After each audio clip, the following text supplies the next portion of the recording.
I feel like, let me talk about the relationship sector first, because if the haziness dealt with a relationship partner in terms of where are we going with this relationship?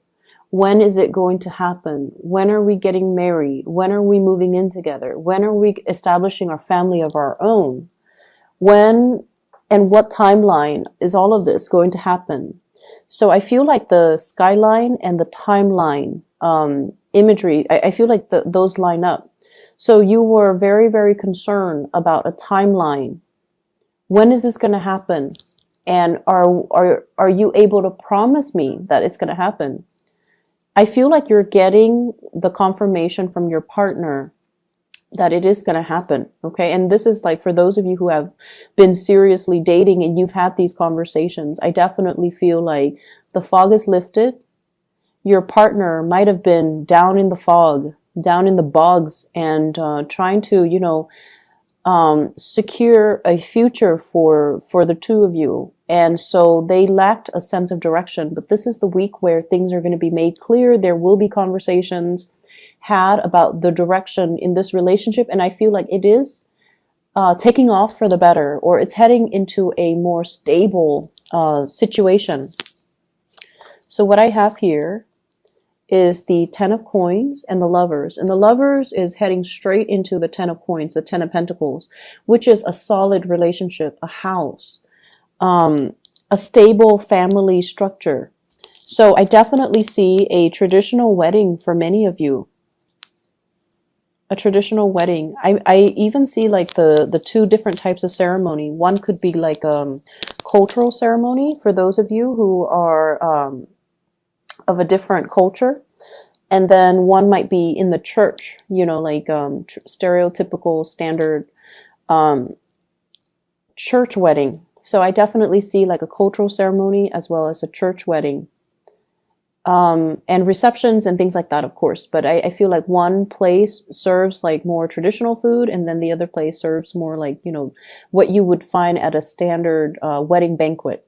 So you have a partner where the two of you are amassing together. It's like a power couple.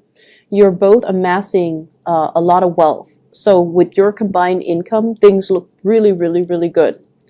And I also feel like, you're at a point and your partner's at a point where financially you're very stable. So you want to settle down. You want to have a family. You want to build things up from the ground, and you want to leave a legacy behind.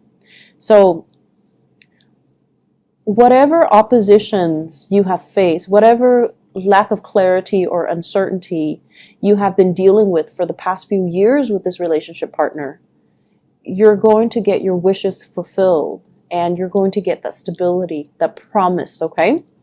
I feel like for some of you, you're letting other people interfere in your relationships. Parents might not approve of a person that you're dating, and you kind of need to let that go, okay? Cut the umbilical cords and just let that go, because you're dating that person, no one else is. So their opinions shouldn't matter. I don't feel like they're approaching this from a place of love. Like they're not telling you, don't date that person because, he or she is a drunkard or an addict. Like they're not approaching it from a place where they care about your well-being. There's nothing wrong with the person that you're dating. But for whatever reason, the family member might interfere in the relationship out of jealousy. Not so much out of jealousy that, I guess, of you, but more so because your partner is taking time away from them. Okay, it's like you're spending a lot of time with your partner, and you're spending less time with the family member, and so the family member is lashing out in a resentful way, like, you're not spending enough time with me. This person is hogging all of your time. Therefore, he or she is not a good person. So I feel like they're speaking from a place of abandonment and envy. I hope that makes sense. So don't mind that energy, and especially, who cares what people say? You love who you love, and you're going to do it anyways. I feel like you're going to, date whoever you want anyways. However, I do feel like, you know, the bottom line is the people we care about, their opinions matter a lot to us. But if it's coming from a place of jealousy and resentment and abandonment, don't pay any attention to it. Okay? Preserve your relationship. I'm feeling as well, some of you have a little bit of a blast from the past here. I see a water sign. So this is a Pisces, a Cancer, or a Scorpio. Very little change has happened, okay, since you last broke up with them. Be aware of that. So whatever the reason that you guys broke up in the first place, and I feel like it's lack of reciprocity, lack of emotional investment. So it could be from your end or from their end, but I feel like it might be from their end. They might not be able to match the level of your investment in them. And they might not be able to match your level of intensity. They might not be as straightforward with their feelings as you are, or they might not be as affectionate and as committed as you would hope. So whatever the reason was that you guys broke up in the past, they haven't changed much. There is a second chance with this person, but I feel like they haven't really changed much. So getting back together, you can have fun for a short period of time. The same problems will resurface. I feel many of you have gotten older and wiser. And so you have the tools at your disposal to, I guess, tackle the issues this time around. You definitely can do that. But the other person hasn't changed much. So I just want you to reiterate that. And I feel like you're still going to go for it. Even if you're watching this and even if it resonates, you're still going to go for it because, you know, that is, you follow your heart. And I definitely feel you have the tools this time around to handle the situation, to deal with the situation, and to resolve a lot of conflict between the two of you. But just keep in mind, you know, have your expectations be realistic, okay?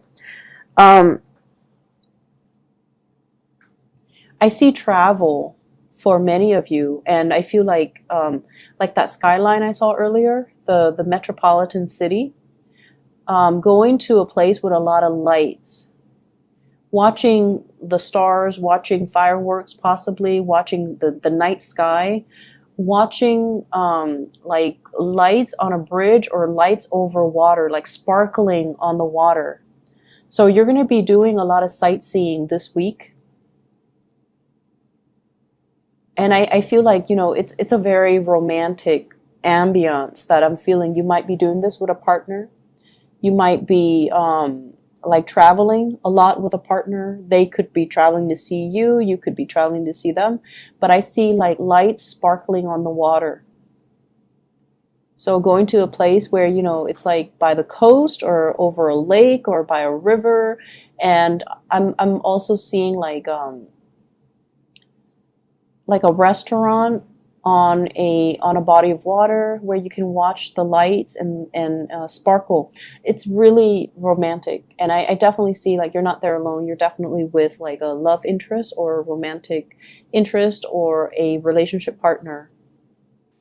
What I'm feeling as well with this energy about the fog lifting, the fog is rising.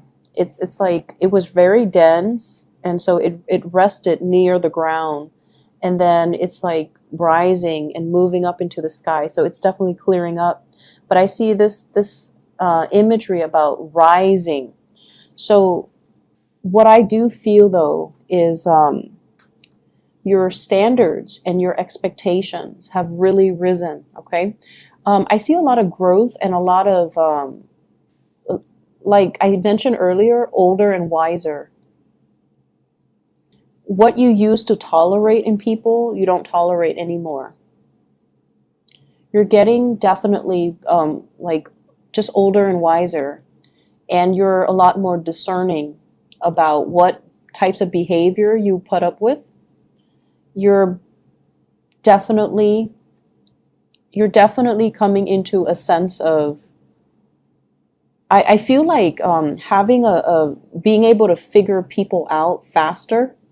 and then being very curt about behaviors or things that you won't tolerate in other people. So I definitely feel this energy here about, expressing yourself and being able to, especially like selfishness from other people, not tolerating it. And if somebody is going to exhibit very selfish or just, self-absorbed behavior, you're going to mirror that back at them. And I feel like this is coming in from people who are very opportunistic. They might have, come to you and taken from you, or they might have like pretended to be your friend, and all they did was take, take, take. And when you need them, they were never around. So I feel like you're closing off that door to allow them to come into the picture. And I feel like it's more friendship related. Okay. Like fake friends. I feel like you know who they are. And I also feel for many of you, you hang out in very large groups. So it's like you have a large group of friends, and you might have mutual friends with one another, or, like you've accumulated friends since childhood and they've accumulated friends. So when you hang out, it's like a big group. And when you have like get together, there's a big group. So you have your solid core group of friends, but then there are also friends that they have that you might not have always jived well with, but you've always been very cordial. But I definitely see some things coming to light about, this person is not very generous, or this person is a taker, or this person or this person is just, manipulative, or whatever the situation is. So I feel like you've always seen it, but you've always been cordial because they are a friend of your friend. So this is the week where I feel like you're going to make your feelings known, and you're going to be closing your emotions off to this person, because they have proven time and time again that they're not going to, be the person that you want in your life. Okay.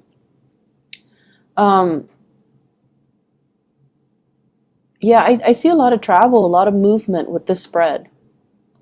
And I feel like, you need to get away. I don't know why, but I feel like the work situation hasn't been too great. I see a little bit of isolation in the work environment, not feeling like that sense of camaraderie, not feeling like you belong, not feeling like you stand out in some way. And Aries, you guys have to stand out in some way for you to feel at peace at home, and to feel like, you belong. So I feel this element about, work has got you down.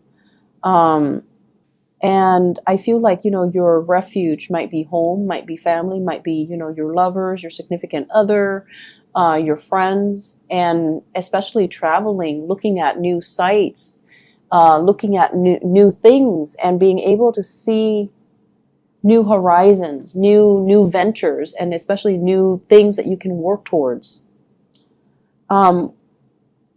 Whatever it is with family members as well, you love them, but you have really strong the people in your family, they have really strong personalities. I see kind of like, if you ever get together with your family, everyone has an opinion. Everyone has an opinion. No one's very passive or even passive aggressive. Everyone likes to tell each other what to do. Everyone's really bossy. Everyone is just very highly opinionated. And, so of course they're going to tell you, like, down to what to wear. They're going to tell you, you should not date such and such. You should not wear this. You should not wear that. You should do this. You should do that. So, it's just something that they do because they have very, very strong opinions. But it's hard for you not to take it to heart. I feel like, you're going to do what you're going to do, but it's really hard for you to not take it to heart, especially when somebody says it so, with such conviction, right?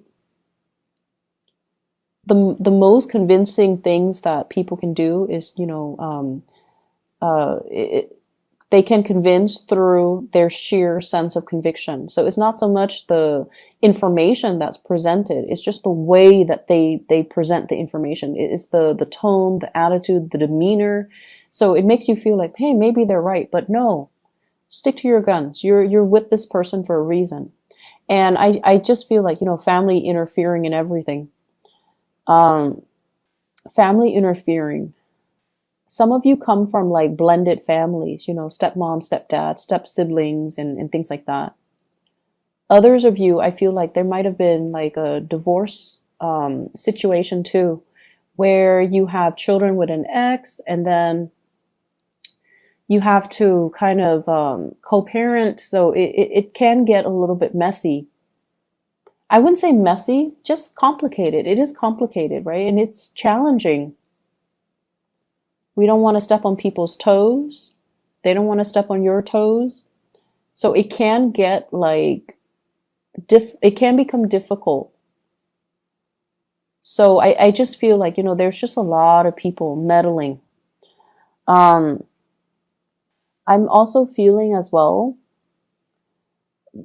I started talking about this and then I got sidetracked. Raising your standards. Okay, so once again, this I started saying you are getting older and wiser. So I feel like whatever you tolerated in the past with relationship partner, you're not tolerating anymore. And so I'm taken back to this person who is coming back into the picture. And I just feel like, yes, you can work at things because now you have a lot more self-awareness. You will behave differently to make sure the relationship work. But if the other person hasn't changed, then we're going around in circles. So I feel like the relationship needs to be worked at by both people, not just you. You can force it. You can try to single-handedly force it, or you can, single-handedly try to make it work. But if the other person has not changed, or if is not 100% on board, it's not going to work out. So I just feel like I have to mention that again, because it's all about this rise, this ascension. You have to set a better precedent. You have to set a higher bar for yourself. And so going back to the person from the past, I just feel like it's a merry-go-round. I'm also seeing, waving goodbye to some people. Okay, like I can no longer have you in my life. You're a taker. I can no longer tolerate your selfishness. I can no longer tolerate your behavior, the attention seeking, the like withholding affection out of resentment and, jealousy and things like that, like control issues as well. Like, I don't feel like you're putting up with that. And in the past, you might have thought, oh, this person is jealous that I was with somebody else, or I was out with my friends. And, it was adorable. It was cute. It showed me that they care about me. But now you're realizing, no, that's manipulation. That's control issues. That's not healthy. I'm not going to be in it. But I feel like it took, multiple tries for you to come to this point where you realize, and you can really identify and label things and kind of accept things for what they are, which is good. Like seeing the situation for what it is. And you're a lot more, I feel like, protected when it comes to your heart as well. Not giving your heart away, on the first date. Okay? Not giving your heart away. Like, not falling head over heels, swept off your feet, madly in love with somebody after a first date. So you're becoming a lot more calm, a lot more self-contained, a lot more discerning and discriminate, and just moving a little bit slower because you have this space of self-awareness. In the past, I rushed in and I get burnt. So now I'm going to, be a little bit more like go with the flow, see how things pan out, and not give my heart away so fast. So I definitely see a slowing down in that energy, but it looks good overall. It's a marathon, not a sprint. So you're going to get there. And if that person jives well with you, and if they're going to be the right person for you, they're still going to be there first to the last date. Okay. They're still going to be around. So don't rush into situations. Don't kind of, when we get swept off our feet, when we like fall so madly in love, it tends to be with the wrong person because we haven't taken the time to really get to know them before we give our heart away. So I feel like you're definitely being protective of your heart. For those who are single and dating, be a little bit more discerning this week. Okay? Things are not what they seem. And I feel like by the end of the week, you're going to start to see that fog lifting. So be a little bit discerning. For those in relationships, I definitely see an escalation in the love, in the commitment, in the planning of the next step in this relationship. So it looks really beautiful.